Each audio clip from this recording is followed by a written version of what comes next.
This is part 3 of my little pioneering pollinator paradise series. It is very hot, and we're having a bit of a rough time with it. But today we had a very extravagant thunderstorm, and I believe locally there was a little tornado even that took down some fences and trees and stuff. So pretty intense, but not too bad here. My potatoes got hammered, but they'll probably be fine. Anyway, back to the topic at hand. You can see there's a shotgun shell there. Don't really know why I put that there, but I just found it. So this isn't the same garden as last year. This is a new garden. Last year I had a good garden going, and then the rabbits got to it, so I figured this year I'd just use chicken wire, because that keeps rabbits off for the most part. Did have a bit of an issue with mourning doves in the spring. I put some corn in here. There's one that survived here. That's the only one, so it won't make corn because there's nothing to pollinate it. But yeah, the pigeons were digging up the corn and eating the plants, and then they started digging up some of my flowers, and I got pretty annoyed, so I pushed a bunch of spiky branches in the ground. Anyway, the main buffet at the moment, and it has been this way for a while, is this big patch of Phacelia. It goes all the way behind some of these weedier flowers here, and there's a little lance leaf coreopsis that showed up. And yeah, I won't talk too much about how I made it. Just basically used cardboard to sheet mulch the weedier areas, and then dug out some areas, and then added a bunch of subsoil and compost. A lot of what you see is from like different blends from different seed companies. This one is very confusing to me. I don't really know what I'm looking at, to be honest. My phone said it was a Sweet William. I don't know if that's true. I'll have to do further research. These little snapdragons showed up. They're pretty cute.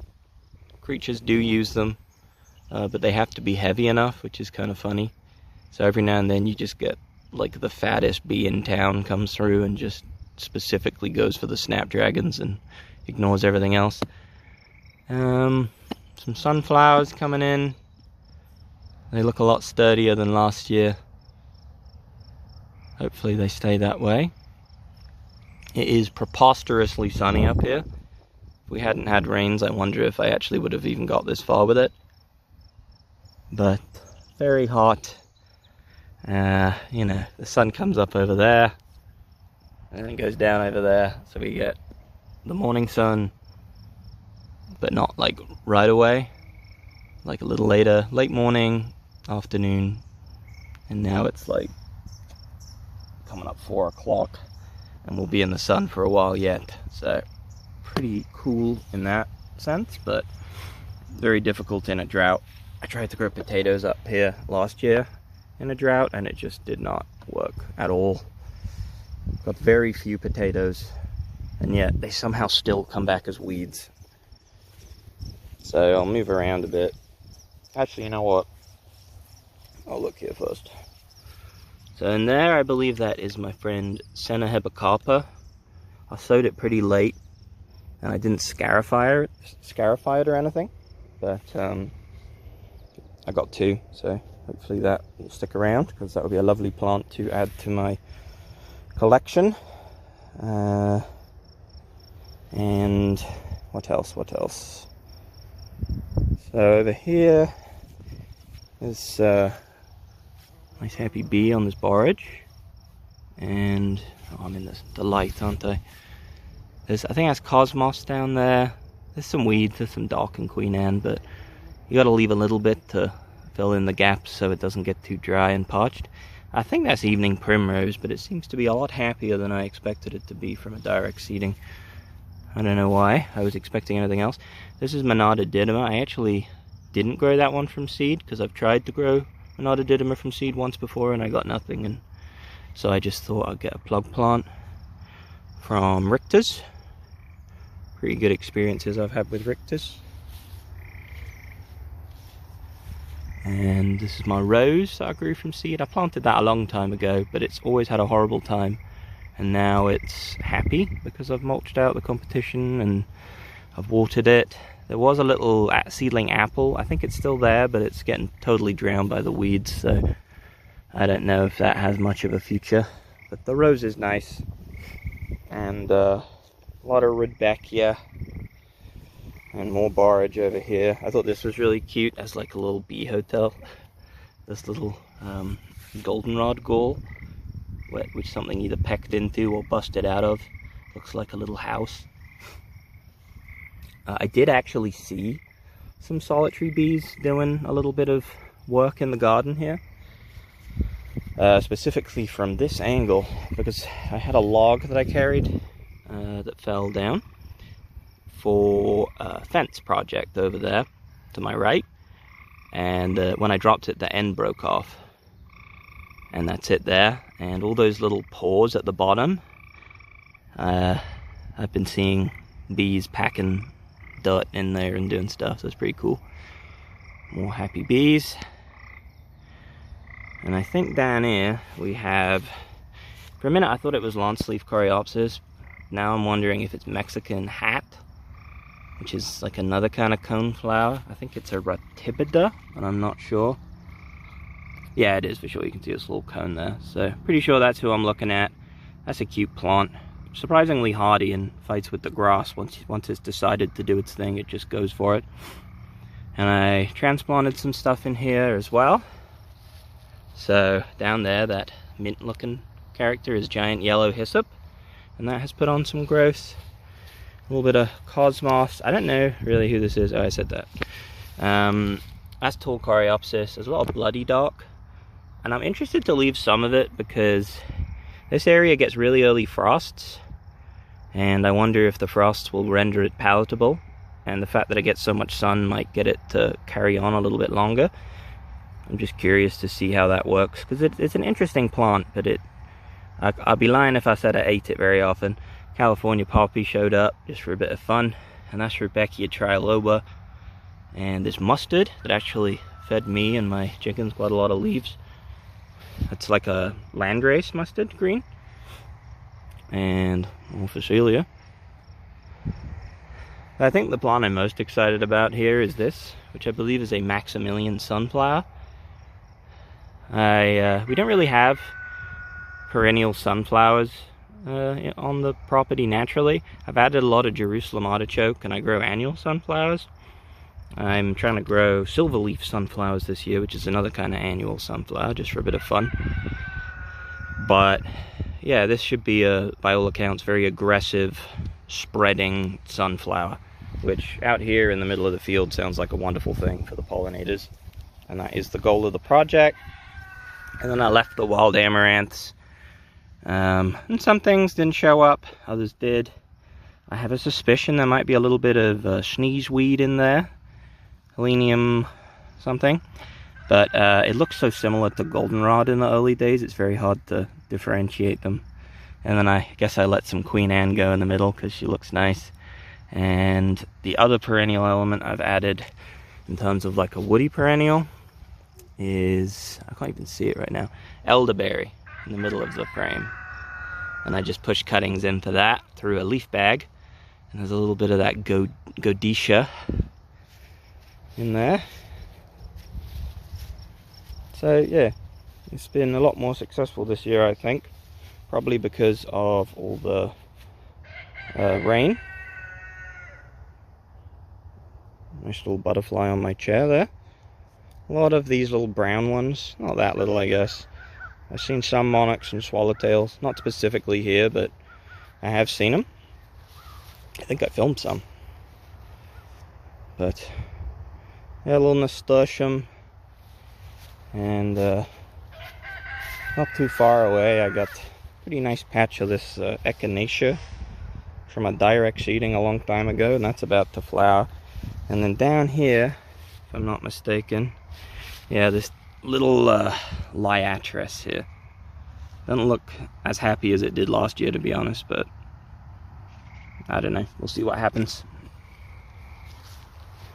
And then here you see the raspberries are going to be really good this year. I've got some tomatoes growing on. I wasn't really going to plant too many tomatoes outside this year, but eventually I just did it on a whim. And I put some corn seeds in that aren't doing that well. I did grow corn successfully in this bed a couple of years ago. In fact, I think that's where the seed for this corn came from. And then I guess I put some pumpkins in and some gladdies. I was handed a bag of gladdies and told to plant them, so I did. Never grown them before. Hopefully they're fun. Rabbits seem to nibble them a bit. And there I got Monarda didyma again. And neither one of these has really put on too much growth. I got one in a lot more shade downhill that is a lot happier.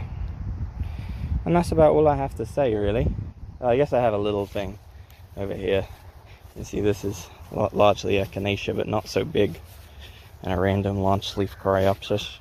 There's this mulberry that's been languishing for years that I'm trying to apologize to a bit by weeding it and watering it and mulching it. And over here I put these sunflowers, like a pale one, and there's that silver leaf sunflower in there. It has like a soft velvety leaf. It's very nice, but maybe I should have given it its own ring. And here I sowed a bunch of things, but it kind of failed because Phacelia is very abundant and aggressive. But we love Phacelia, and so do the bees, so we feel pretty good about it. And that's about that, really. Not too much going on flower-wise in the meadow here yet. There's some vetch. You can see native bees on the cinquefoil, which I don't believe... Oh, it's a fly and a bee. I don't believe they're native, but I could be wrong. I think they're quite beautiful, and I do notice the bees really appreciate them. It's a fun little garden. And there's a cabbage white. Oh yeah, this little mustard as well. I fought my better instincts and let this wild mustard grow because the bees really love its amusingly tiny flowers. And that's about it. Lots of fun. As for this garden that I made last year, I think it's quite an attractive look. I think it looks better than the other garden. You could essentially do the same thing with chicken wire and then weave sticks through it, but then it would be open on the end, and I like how it's open on the end. I can see a little bit of fungal life. Nice. This area, I think I mentioned before, it floods real bad in spring. And all real good, depending on your perspective. Did notice down here just now, baby Rudbeckias coming up, huh? That's pretty nice. This is, by a mile, my best specimen of obedient plant. I had a ring around it, so I just let it go, and I guess apparently I put a tiny 9-bark at its base. So we're moving forward into shrubs, but I really haven't done too much with it this year, aside from plant a few things. This parsnip has decided to flower.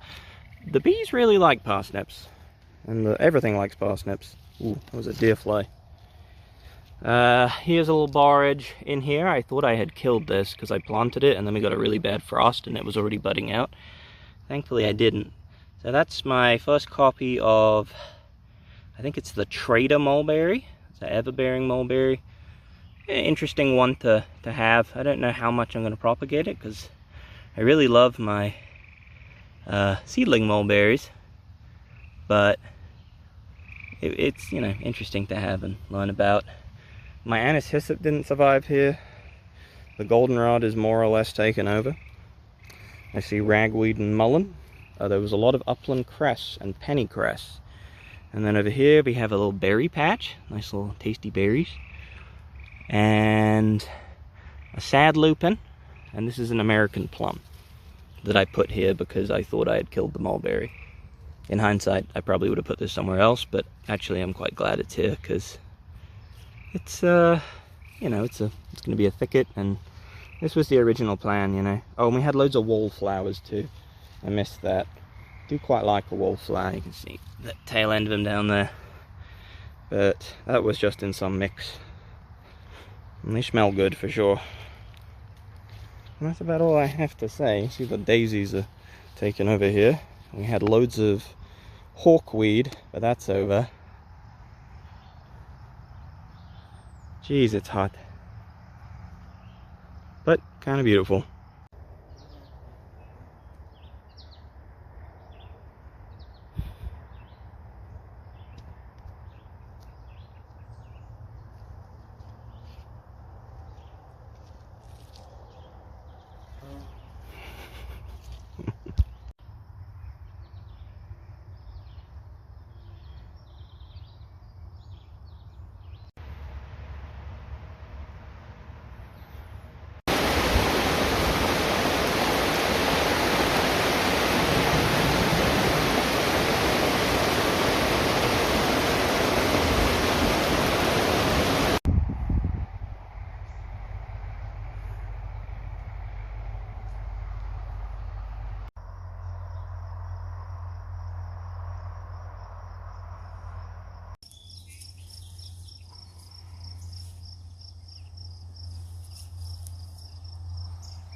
Get some footage of this crazy, like, mantis wasp creature that just ended up in my scoop here. I had some cut up apple in it for the chickens. I was just walking around and it sort of summoned itself.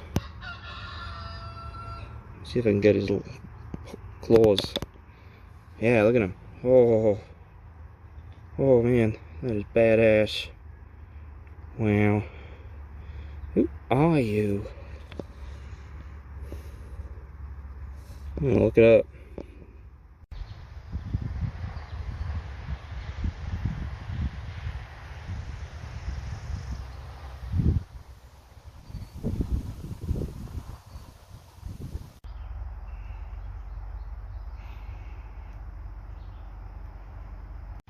Hello.